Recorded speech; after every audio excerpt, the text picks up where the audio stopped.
Katrina. Delighted to be chatting with you. Myself and Steve Evans here. Hi, Katrina. Pleased to meet you. Hello, lovely to meet the two of you.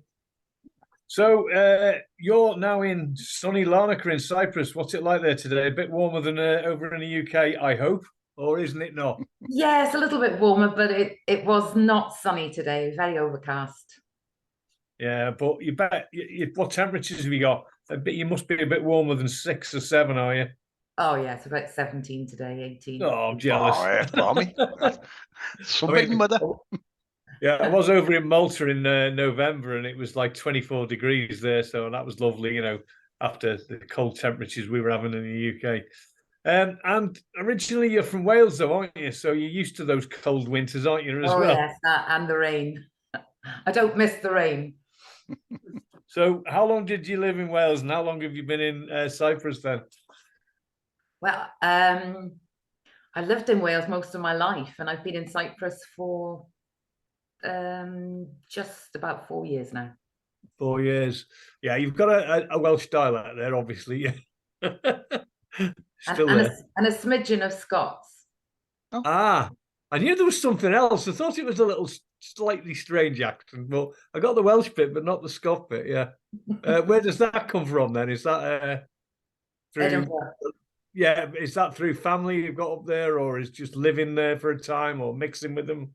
I lived up there for a little while. Ah, lovely place as well, isn't it? Yeah. Beautiful. But whereabouts were you in Wales? In Carmarthenshire. Oh yeah, right. Okay. Hence the mystery books. Ah. Yeah. I thought it may be, but I just wanted to check. Right. Yeah, Katrina, you're a novelist and an IT journalist. Tell us about yourself. What your interests are outside of writing. Any hobbies? Mainly reading. Yeah. Yeah. If I'm not writing, I'm usually stuck in a book. Fiction. Reading somebody else's. Yeah. Brilliant. I like a bit of gardening. Yeah. I like socializing, going out with friends. I like good wine, good food. Who doesn't? Yeah. Very civilized. Yeah. Excellent. Yeah, and you've got a husband and a dog that support you wholly, I believe. Oh yes, definitely. Has to. I'm not easy to live with, but I don't think there are many writers who are easy to live with. Oh. Yeah, I suppose you're always. Do you often ask your husband then what if a plot fits, or do you reenact out sequences from your book to see if it'll fit, or anything like that? Does he get fed up with things like that? He doesn't read. Oh, he isn't a reader at all. Never has been. Same as my wife. She doesn't read. She hasn't read my book. Too much swearing in it, she said. I don't ask him, but he knows that if I'm at the computer, there's no point talking to me because I've completely zoned out. Yeah. Katrina, tell us about your work as an IT journalist. Were you working in IT yourself, or were you writing about applications or software or hardware systems? Oh, I was a reviews editor for a B2B magazine, so computer security. So there was a lot of commissioning involved, getting other people's work in. I don't know, you've probably heard of Wilf Hay and Steve Gold. Yeah. They were contributors. I knew Steve well. I did quite a bit of traveling, pulling in hardware and software application from all across the world, because in those days it was quite a new thing. I mean, antivirus wasn't something that everybody had on their computer. So yeah, it was interesting. I met a lot of people and did a lot of traveling. So yeah, it was a good job. Do you know, I worked for BT back, it was about 20 years ago. And I remember we got a delivery of memory for the servers, and it came in an armored security van. That's how much expensive it was those days. These days, you get memory sticks, on the back of a cornflakes packet. Yeah, that's about it, yes. That's about right, isn't it? Yeah. Yeah, I look at my computer some days and I think, where do I start? Yeah. And I used to review products, but things have moved on so much. Speaking of moving on, you've got several novels listed on your Amazon page, and you've got a really excellent website with details of your short stories and things like that. Looks like you were writing and publishing full time though for the last couple of years. Is that right? Yeah. Yeah. Well, actually, I started writing my first novel about 19 years ago, and I got to the chapter 10 and I shelved it shelved it, didn't you? Yeah, with one thing and another. So I just didn't have the time. So I came back to it, about 3 years ago now. Yeah. And I am writing full time. Right. So what made you, did you have a good reason to shelve it, or did you just decide this is not working for me? I'm getting out of IT. I'm going to concentrate fully on writing. 18 years later.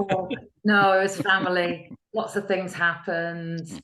My grandchildren were born, and I don't know, life got in the way. I just didn't have time to write it. So if you can't get the plot together and you haven't got the time to sit down and work on it, it's going nowhere. Yeah. All right. Well, you've got a few books of this. It's Lilly Beveridge series, isn't it? Investigative series.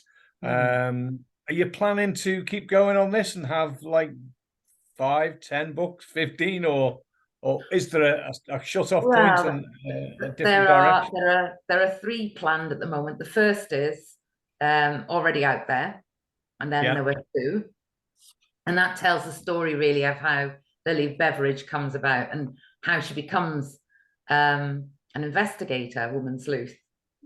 And then we go into a very modern murder, which is slightly different because her life's changed from the first book. I'm not going to give the plot away, but something happened to her, and her life changes in quite a significant way. So we've got a very modern murder, and that involves social media. So it's not just the killing of the person, but the assassination of their complete lives, the lives they had before, ruining their reputations. And the third one, which has been plotted, but I haven't started writing, is the slush pile murders.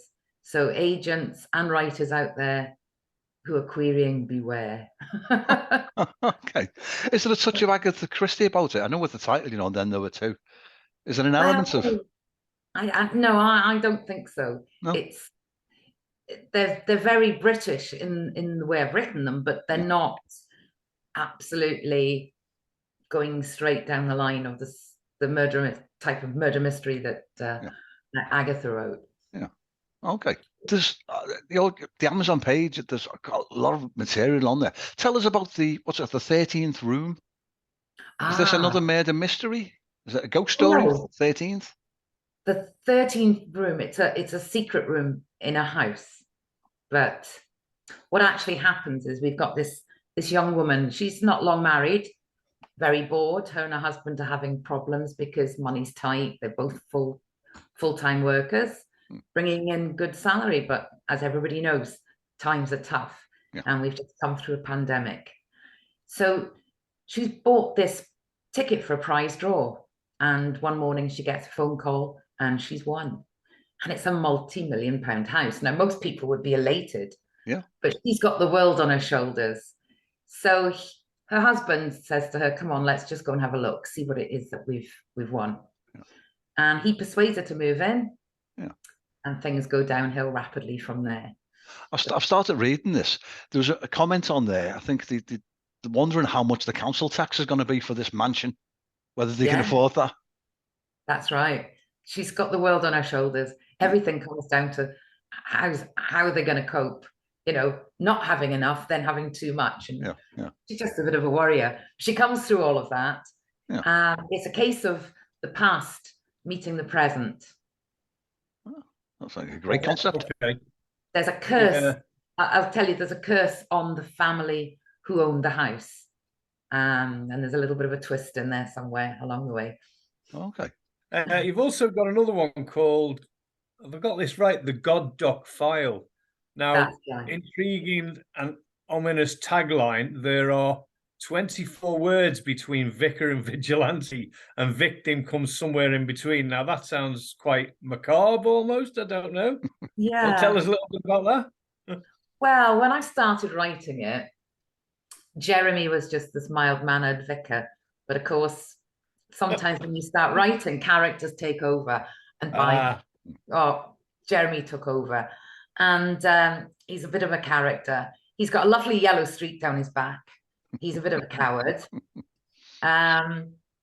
But he's made a vow to find the killer of his murdered fiancée when the police come up with nothing.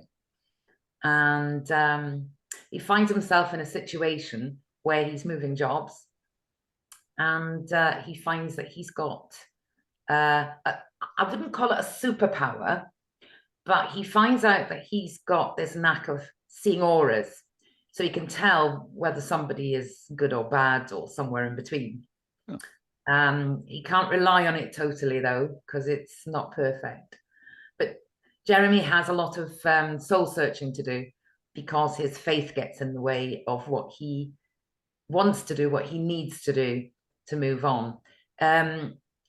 God stands for Grim Obsidian Data, and it's a file that somebody's hacked off the dark web. Oh. And it's a list of people whose lives are forfeit, whether they're going to be murdered or whether they're going to face life imprisonment for committing a murder they didn't actually do. So it's up to Jeremy to sort things out. That sounds great. And it does actually, doesn't it? Yeah. Love it. Katrina, have you gone down the indie route for your work? After, well, we hear it quite often with writers that we chat to, struggling for years trying to connect with a traditional publisher. Well, when I looked up the stats, it said 1 in 6,000 will find an agent. Oof, yeah. But that was before the pandemic, when everybody started writing. So I would think that those numbers have probably doubled, if not tenfold, I don't know. Anyway, I did try the traditional route. I got some very nice rejections. When I say nice rejections, that you can get a standard rejection, and you can get one that says that they really like the storyline, but the writing's just not right for them, or they've got something else very similar. And I had a couple of those. I didn't probably pursue it as long as I should have done. I'm not known for being patient. And my friends on Twitter all said, why are you suffering? Go indie. And I'd already put my first 2 books up, The Valediction and The Enchanted, on Amazon. So I decided that's the route I was going to go. Okay. So that's where I am now. You mentioned Twitter. I think that's one of the reasons I connected with you after the particular tweet that you put out there. I'm just going to read it. Writing is a privilege. Cherish your time with your characters who become more like family. Give them the best chance of survival, even if that means killing them off. And don't forget to tell the world where to find them. They'll appreciate the exposure. I love that. Oh, well, thank you. I do really believe that the characters do come alive when you're writing. Yeah, and sometimes you start off with a particular plot in mind, and by the time you've got your characters there, they've changed it. Yeah. And they take you down routes that you just never expected to go, which is quite exciting, really. When you're in the proper groove then, don't you, when the characters start doing things for themselves? Your writing's really working. That's the magic of writing, isn't it? Oh, it's lovely. I just get so much joy out of it. Yeah. When you've gone down the indie route, did you find it difficult to bring it all together, because you've got to edit it, you've got to market it and all that? Was it difficult to do that and not very time consuming? It's very time consuming, yes. Silly question, really. Yeah, because you're also juggling your social media, you've got the website to do, you've got to keep everything up to date, you've got to remember when you change a book cover, which I have done recently. I used to buy my book covers. The ready-made ones, you put your title on. Yeah. I used to commission them. I used to ask for a particular, but they cost a lot of money. So now I've also gone down the route of designing my own. The Godox file, that one's mine. The murder mysteries, they look homemade and they're meant to. I've gone down that route because that's what seems to be selling at the moment. Okay. I'm juggling an awful lot of things. It's interesting, but the marketing side, I would say, is the hardest. Definitely the hardest. What about editing? Did you get someone in to help you, a second pair of eyes, Because I found you do it yourself and you go, yeah, and it doesn't matter how many times you read it. Sometimes you'll miss things, whereas that fresh pair of eyes makes a massive difference. Definitely. Well, I do use Pro Writing Aid as I go through to pick up the obvious stuff, because when you're rattling along on the computer, I mean, commas, just who cares? Yeah. You know. And then it goes through a rewrite probably 3 or 4 times. I'll sit down, I'll read it out loud. But I think actually the best thing I've found is sending it to my Kindle. I pick up more things wrong with it on my Kindle than anywhere else. Then I send it to an editor, because then I feel that she's not got so much work to do. Oh, we haven't heard that one before. No, never. No one's ever said It's a that. new one. Yeah. When you read it on your Kindle, it's like reading somebody else's book. And actually, sometimes I've got to a chapter and I thought, I don't remember writing that. It's weird. And you've probably read the book, what, 20 times already before I even got to that stage. And you've become blind, don't you, to the typos and mistakes, because you're sort of reading ahead, your brain filling in for the typos. That's why I think you need the other a different format to see it, maybe as a stranger might. Yeah, well, they've already proven that you only ever see the first and the last letter of a word. True. Yeah. Brain fills in the rest. Yeah. So it's impossible for somebody to edit their own work completely. Absolutely impossible. Yeah. Couldn't agree more. Yeah. You mentioned Twitter. Are you using any other social media for promotion? Are you using TikTok, Facebook, Instagram? I know these things can take up, the whole time. I'm on Facebook. Yeah. And I've recently started on Instagram. And I put up some pictures and I have a look at what everybody else is doing and like things. But Twitter's the one that I enjoy the most. There's some really interesting stuff up there. Yeah. Same here. Yeah. I totally agree. Yeah. Right. So, reading yourself, what do you read? You mentioned reading before as one of your hobbies, if you like. So, what genre do you like to read? I read everything except romance. I can't stand romance. Oh, a woman who doesn't like romance. No. I read everything. I love mysteries, thrillers. T.M. Logan, he wrote Lies. Yeah, Tim. Yeah, we chatted to him a few months ago. Oh, brilliant! Absolutely brilliant. He's got a couple of television series out on Netflix now as well. One of them, the Holiday Home in France. Yeah. No, I'm not surprised, because they're really good. They're quite gripping. It's his fault that I lost a couple of nights' sleep, but hey ho. I like Ken Follett. I don't know if you read it, but he came out with a book called Never, just before the Ukrainian war started. Oh, yeah. Frightening stuff. Really frightening. I love his early work. I think it's called The Needle, about this German spy, wartime, Second World War in the UK. He comes over and he ends up in an island up in Scotland. Brilliant. Made into a film as well. Superb. Yeah, he's a superb writer. Yeah. But if you ever get a chance to read Never. I'm making a note. Yeah.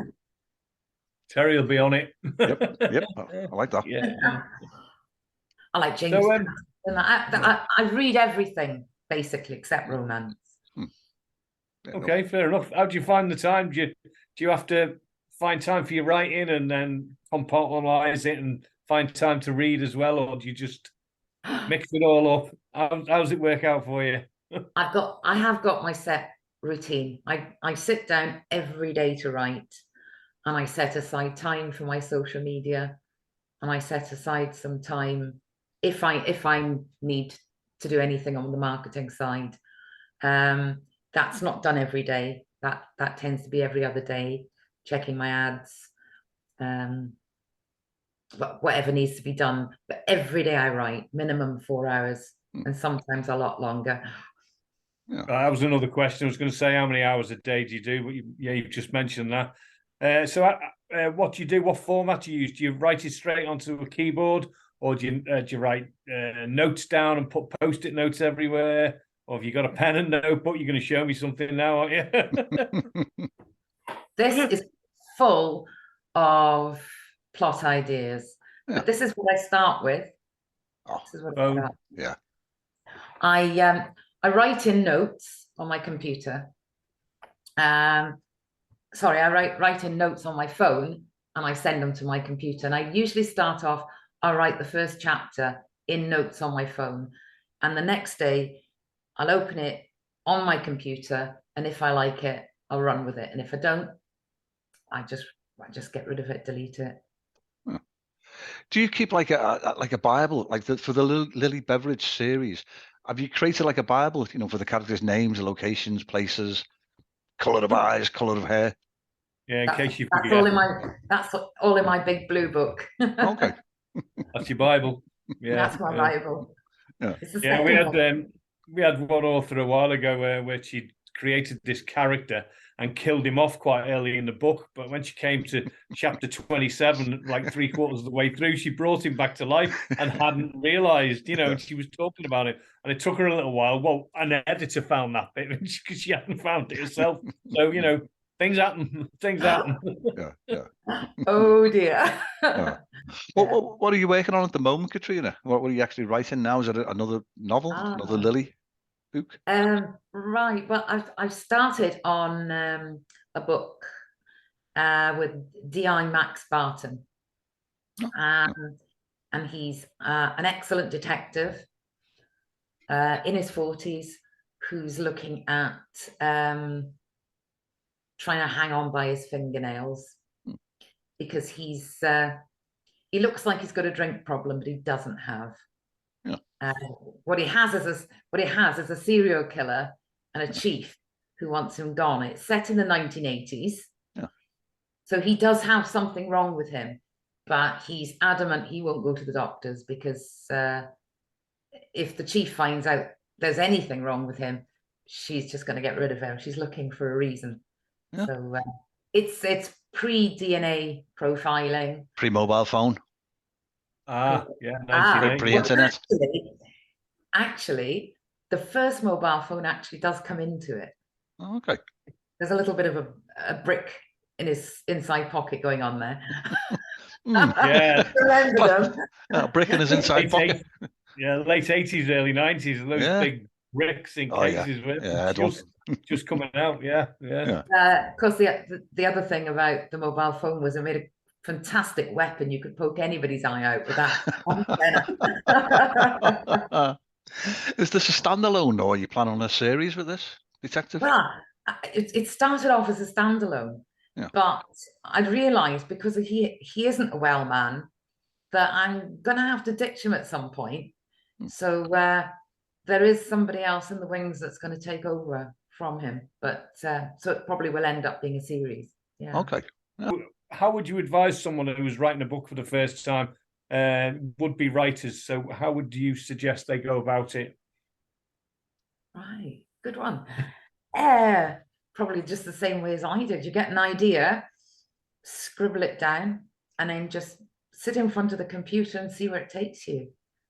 But when it comes to the actual pulling it all together and getting your prose tight and making sure that your dialogue's good, you need to read as much as possible. One of the best places I've found actually for advice is Readsy, because you can join there for free. You don't have to pay anything. What was that, Katrina?